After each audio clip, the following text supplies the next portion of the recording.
সুনামগঞ্জের খালের সেচের পানিতে জলমহল ইজারাদারদের অবৈধ দখলদারি এবং হয়রানির বিরুদ্ধে মানববন্ধন করেছেন স্থানীয় কৃষকরা। তাদের অভিযোগ, সেচের জন্য তৈরি করা খাল থেকে পানি নিতে গেলে বাধা দেওয়া হচ্ছে, আর এর প্রতিবাদ করলে করা হচ্ছে মামলার আসামি। এই বিষয়ে ব্যবস্থা নেওয়ার আশ্বাস দিয়েছেন জেলা প্রশাসক। মোহাম্মদ বোরহান উদ্দিনের পাঠানো তথ্য ছবি নিয়ে থাকছে ডেস্ক রিপোর্ট। ডাভ সাধারণ সাবানের থেকে আলাদা। এর 1/4 ময়েশ্চারাইজিং ক্রিম আপনাকে দেয় নরম, কোমল ও উজ্জ্বল ত্বক।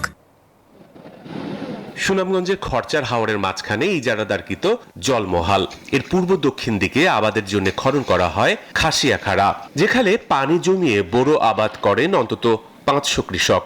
অভিযোগ উঠেছে, খালের পানি দিয়ে সেচ দিতে কৃষকদের বাধা দিচ্ছে ইজারাদারের লোকেরা। এমনকি প্রতিবাদ জানালে কৃষকদের উপর মামলা দিয়ে হয়রানির অভিযোগ উঠেছে ইজারাদারদের বিরুদ্ধে। খালের পানি দিয়ে সেচ দিতে না পারলে প্রায় 700 একর জমি পানির অভাবে অনাবাদি থাকার শঙ্কা দেখা দিয়েছে।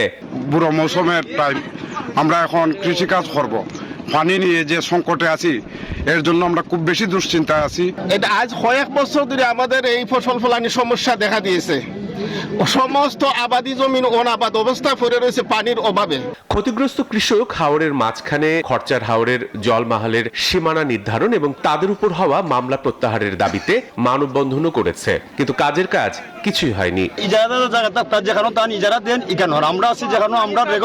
আমরা ওই বান দিতে গিয়া আমরা হয়রানি করেন, মিথ্যা মামলা দিয়ে আমরা দৌড়াদৌড়ি করেন। উনি কত দাগ ইজারা আনছে, কোন মৌজাতে আনছে, আমরা কোন মৌজায় আছি, কোন কাগজের মধ্যে, কোন দাগের মধ্যে আছি, ওই জিনিসটা আপনারা উল্লেখ করবেন। যখন আমরা এলাকার মানুষের দাবিতেই আপনারা যতটুকু পারেন সহযোগিতা করতা।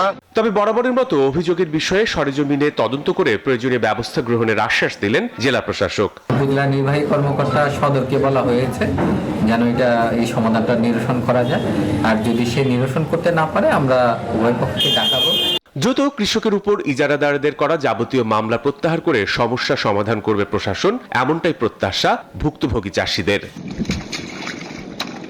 Desk report, news 24।